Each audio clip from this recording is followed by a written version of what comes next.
باوضو رہنا یعنی ہر وقت انسان وضو کی حالت میں جو رہتا ہے تو باوضو رہنا بھی ایک عبادت ہے۔ جتنی دیر بندے کا وضو رہتا ہے فرشتے اس کے لیے اس طہارت کی پاکی کی بھی نیکیاں لکھتے رہتے ہیں۔ اور نبی پاک صلی اللہ علیہ وسلم نے فرمایا جس بندے کو اس حال میں موت آئی کہ اس کا وضو تھا، وضو کی حالت میں جس کو موت آئے گی اللہ تعالیٰ اس کو شہادت کا رتبہ عطا فرمائے۔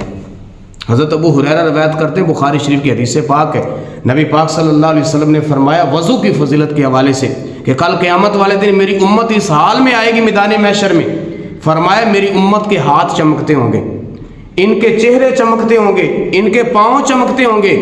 فرمایا جو جسم کا حصہ بندہ وضو کے اندر دھوتا ہے یہ قبر میں بھی چمکے گا اور کل قیامت والے دن بھی چمکے گا۔ اور فرمایا جو اپنی چمک میں اضافہ کرنا چاہتا ہے وہ اپنی چمک میں اضافہ کرے۔ کس طرح اضافہ بندہ کر سکتا ہے کہ یہ میں نے کنی کو یہاں تک دھونا ہے،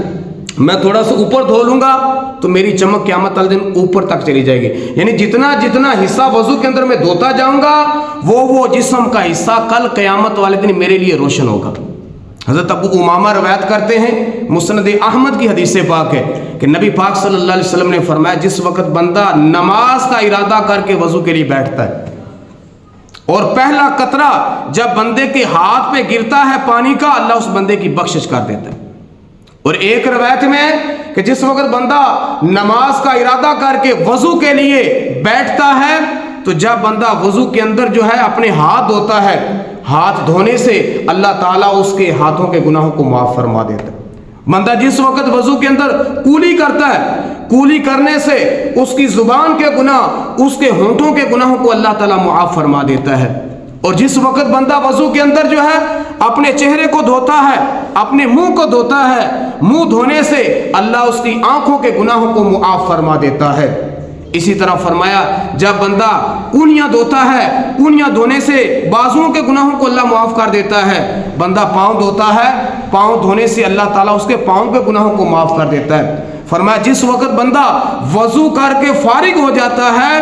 تو وہ اپنے گناہوں سے ایسے پاک ہو جاتا ہے جیسے آج ہی اپنی ماں کے پیٹ سے پیدا ہوا۔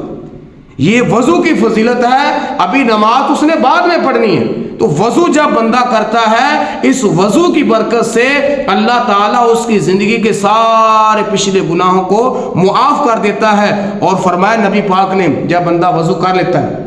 وضو کرنے کے بعد جو بندہ کلمہ شہادت پڑھتا ہے، اشہد ان لا الہ الا اللہ وحدہ لا شریک لہ واشہد ان محمدًا عبدہ ورسولہ، کلمہ شہادت جو وضو کے بعد پڑھتا ہے، فرمایا اس بندے کے لیے اللہ جنت کے 8 دروازے کھول دیتا ہے، جس دروازے سے چاہے وہ جنت کے اندر داخل ہو جائے۔